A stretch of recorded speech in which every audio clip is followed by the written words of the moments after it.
সুপ্রিয় দর্শক, আসসালামু আলাইকুম। নিউজ 24 এর দুপুরের সংবাদে আপনাদের সবাইকে স্বাগতম। প্রথমেই জানিয়ে দিচ্ছি সংবাদ শিরোনাম।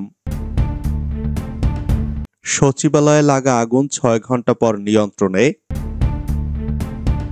সচিবালয়ে আগুন নেভাতে গিয়ে ট্রাক চাপায় ফায়ার সার্ভিসের সদস্য নিহত। সচিবালয়ে আগুন, নিরাপত্তা জোরদার। সচিবালয়ে ঢুকতে পারছেন না কর্মকর্তা কর্মচারীরা। সচিবালয়ে অগ্নিকাণ্ডের ঘটনায় যে হুঁশিয়ারি দিলেন আসিফ মাহমুদ। ঢাকার 2 কলেজে ছাত্রদলের বিক্ষোভ, ককটেল বিস্ফোরণ, আতঙ্ক। ঘরে ঝুলছিল নারী পুলিশ সদস্যের মরদেহ, দরজা ভেঙে উদ্ধার। সচিবালয়ে আগুনের ঘটনায় উচ্চ পর্যায়ের তদন্ত কমিটি হবে, যা বললেন স্বরাষ্ট্র উপদেষ্টা। এতক্ষণ শুনছিলেন সংবাদ শিরোনাম। পুরো খবর পেতে ভিডিওটি শেষ পর্যন্ত দেখুন।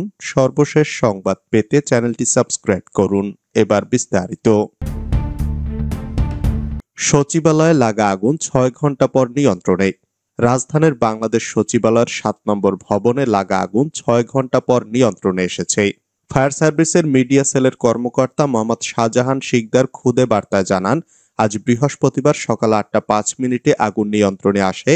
ফায়ার সার্ভিসের তথ্য অনুযায়ী তারা আগুন লাগার খবর পায় গতকাল বুধবার দিবাগত রাত 1টা 52 মিনিটে। রাত 1টা 54 মিনিটে ঘটনাস্থলে পৌঁছান ফায়ার সার্ভিসের সদস্যরা। প্রথমে আগুন নিয়ন্ত্রণের জন্য 8টি ইউনিট কাজ করে, পরে ইউনিটের সংখ্যা বাড়ানো হয়। সবশেষ ফায়ার সার্ভিসের 19টি ইউনিট আগুন নিয়ন্ত্রণে কাজ করছিল। আগুন নেভানোর কাজ করতে গিয়ে ট্রাক চাপায় ফায়ার সার্ভিসের এক সদস্য নিহত হয়েছেন। তার নাম সোহানুজ্জামান নয়ন। আজ সকাল 6:45টার দিকে ফায়ার সার্ভিসের মহাপরিচালক ব্রিগেডিয়ার জেনারেল জাহেদ কামাল ঘটনাস্থলে এক ব্রিফিংয়ে এই তথ্য জানান। ফায়ার সার্ভিসের ডিজি বলেন, পানির পাম্প থেকে লাইনের সংযোগ দিতে সড়ক পার হওয়ার সময় ট্রাকের ধাক্কায় সোহানুজ্জামান নয়ন আহত হন। ঢাকা মেডিকেল কলেজ হাসপাতালে নেওয়ার পর তাকে চিকিৎসকেরা মৃত ঘোষণা করেন। ফায়ার সার্ভিসের এক সদস্য নিহত হওয়ার তথ্য ছাড়া আগুনে ক্ষয়ক্ষতির পরিমাণ জানা যায়নি। এছাড়া আগুন লাগার কারণও তাৎক্ষণিকভাবে জানা যায়নি। মন্ত্রিপরিষদ বিভাগের ওয়েবসাইটে দেওয়া তথ্য মতে, সচিবালয়ের 7 নম্বর ভবনে যুব ও ক্রীড়া মন্ত্রণালয়, ডাক, টেলিযোগাযোগ ও তথ্য প্রযুক্তি মন্ত্রণালয়, স্থানীয় সরকার, পল্লী উন্নয়ন ও সমবায় মন্ত্রণালয়, শ্রম ও কর্মসংস্থান মন্ত্রণালয়, অর্থ মন্ত্রণালয়, সড়ক পরিবহন ও সেতু মন্ত্রণালয়ের বিভিন্ন বিভাগ রয়েছে। সচিবালয়ে আগুন, নিরাপত্তা জোরদার।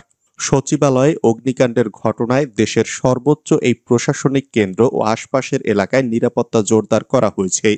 এরই মধ্যে পুলিশের পাশাপাশি সেনাবাহিনী ও বিজিবি সদস্যরা সচিবালয়ের গেটের সামনে অবস্থান নিয়েছেন। সকাল 8টার দিকেও ঘটনাস্থল থেকে ধোঁয়ার কুণ্ডলী উঠতে দেখা গেছে, তবে আগুনের লেলিহান শিখা দেখা যায়নি। তবে আগুন যেন নতুনভাবে ছড়িয়ে না পড়তে পারে সে বিষয়টি নিশ্চিত করতে ফায়ার সার্ভিসের কর্মীরা চেষ্টা করে যাচ্ছেন। দেশের সর্বোচ্চ গুরুত্বপূর্ণ এই দফতরের আগুনের ঘটনায় এর সামনের মূল সড়কটিতে যান চলাচল বন্ধ হয়ে গেছে। সেখানে ফায়ার সার্ভিস সহ বিভিন্ন বাহিনীর গাড়ি রাখা হয়েছে। সেখানে প্রস্তুত রাখা হয়েছে কয়েকটি অ্যাম্বুলেন্সও।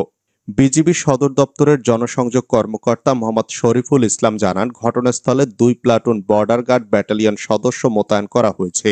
নিয়মিত পুলিশ সদস্যরা ছাড়াও আর্মড পুলিশ ব্যাটালিয়নের সদস্যদেরও মোতায়েন করা হয়েছে।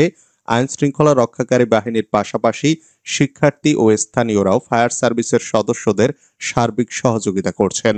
ঘটনাস্থলে উপস্থিত এক শিক্ষার্থী বলেন, গভীর রাতে বাংলাদেশের প্রশাসনিক কাজের ফুঁসফুস হিসাবে পরিচিত সচিবালয় কিভাবে এ ধরনের ঘটনা ঘটল, এর সুষ্ঠু তদন্ত প্রয়োজন। সচিবালয়ে ঢুকতে পারছেন না কর্মকর্তা কর্মচারীরা। রাজধানীর সেগুনবাগিচায় বাংলাদেশ সচিবালয়ের 7 নম্বর ভবনে লাগা আগুন প্রায় 6 ঘন্টা পর নিয়ন্ত্রণে এসেছে। ভবনটির আগুন নিয়ন্ত্রণে আসলেও এখনো নির্বাপন করা সম্ভব হয়নি, তাই বন্ধ রয়েছে 7 নম্বর ভবনের সবকটি ফটক। আইন শৃঙ্খলা রক্ষাকারী বাহিনী কর্মকর্তা কর্মচারীদের ভেতরে ঢুকতে দিচ্ছেন না। এ কারণে সচিবালয়ের সামনে অপেক্ষা করছেন তারা। বৃহস্পতিবার সকাল 8:45 থেকে কর্মকর্তা কর্মচারীরা সচিবালয়ে আসতে শুরু করেন। সকাল 9টা থেকে অফিসের সময় শুরু হলেও আগুন লাগার ঘটনা শুনে অনেকে আগে থেকে আসতে শুরু করেন, তবে ভেতরে ঢুকতে না পেরে সচিবালয়ের সামনে অবস্থান করছেন তারা। এ সময় স্বাস্থ্য মন্ত্রণালয়, কৃষি মন্ত্রণালয়, দুর্যোগ ব্যবস্থাপনা মন্ত্রণালয় সহ বিভিন্ন মন্ত্রণালয়ের কর্মকর্তা কর্মচারীদের সচিবালয়ের সামনে অপেক্ষা করতে দেখা যায়। সচিবালয়ে অগ্নিকাণ্ডের ঘটনায় যে হুঁশিয়ারি দিলেন আসিফ মাহমুদ। সচিবালয়ের যে ৭ নম্বর ভবনে অগ্নিকাণ্ড ঘটেছে সেখানে বসতেন স্থানীয় সরকার, পল্লী উন্নয়ন ও সমবায় মন্ত্রণালয়ের উপদেষ্টা আসিফ মাহমুদ ভূঁইয়া। আগুনের ঘটনায় তিনি গভীর উদ্বেগ প্রকাশ করেছেন। একই সঙ্গে তিনি হুঁশিয়ারি দিয়েছেন, সরকারকে ব্যর্থ করার ষড়যন্ত্রে কেউ জড়িত থাকলে তাদের ছাড় দেওয়া হবে না। পোস্টে তিনি লিখেছেন, বিগত সময় হওয়া অর্থ লোপাট, দুর্নীতি নিয়ে আমরা কাজ করছিলাম। কয়েক হাজার কোটি টাকা লোপাটের প্রমাণও পাওয়া গিয়েছিল। আগুনে কি পরিমাণ ক্ষতি হয়েছে এখনো জানা যায়নি। আমাদেরকে ব্যর্থ করার এই ষড়যন্ত্রে যে বা যারাই জড়িত থাকবে তাদের বিন্দু পরিমাণ ছাড় দেওয়া হবে না। আসিফ মাহমুদ আরো লেখেন, এই মুহূর্তে আছি নীলফামারীতে, যত দ্রুত সম্ভব ঢাকা ব্যাক করছি। ঢাকার 2 কলেজে ছাত্রদলের বিক্ষোভ, ককটেল বিস্ফোরণ, আতঙ্ক।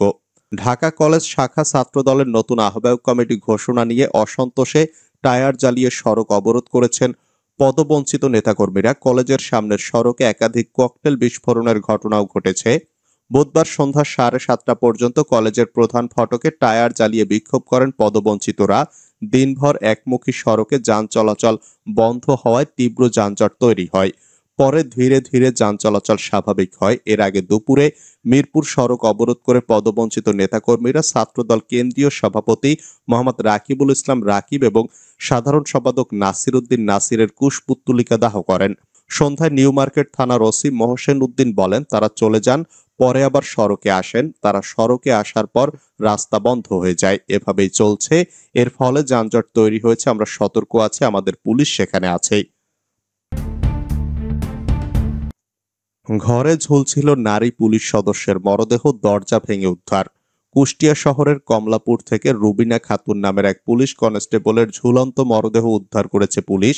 গতকাল বুধবার সন্ধ্যায় বিষয়টি জানাজানি হয়। পরে দরজা ভেঙে তার মরদেহ উদ্ধার করা হয়।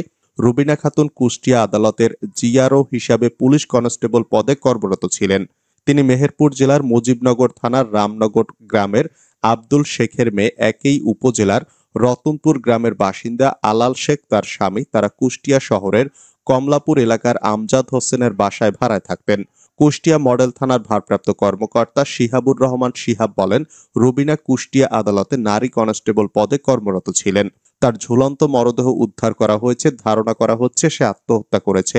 বিষয়টি তদন্ত করে দেখা হচ্ছে। ময়না তদন্তের জন্য তার মরদেহ উদ্ধার করে মর্গে পাঠানো হয়েছে। সচিবালয়ে আগুনের ঘটনায় উচ্চ পর্যায়ের তদন্ত কমিটি হবে, জানালেন স্বরাষ্ট্র উপদেষ্টা। স্বরাষ্ট্র উপদেষ্টা লেফটেন্যান্ট জেনারেল মোহাম্মদ জাহাঙ্গীর আলম চৌধুরী বলেন, বাংলাদেশ সচিবালয় আগুনের ঘটনায় উচ্চ পর্যায়ের তদন্ত কমিটি গঠন করা হবে। কমিটির সদস্য 5 থেকে 11 জন হতে পারে। বৃহস্পতিবার সকাল 9টার দিকে সচিবালয়ের সামনে এক ব্রিফিংয়ে স্বরাষ্ট্র উপদেষ্টা কথা বলেন। এর আগে সকাল 8:45টার দিকে তিনি সচিবালয়ে প্রবেশ করেছিলেন। গৃহায়ন ও গণপূর্ত উপদেষ্টা আদিলুর রহমান খানও সচিবালয়ে প্রবেশ করেছিলেন।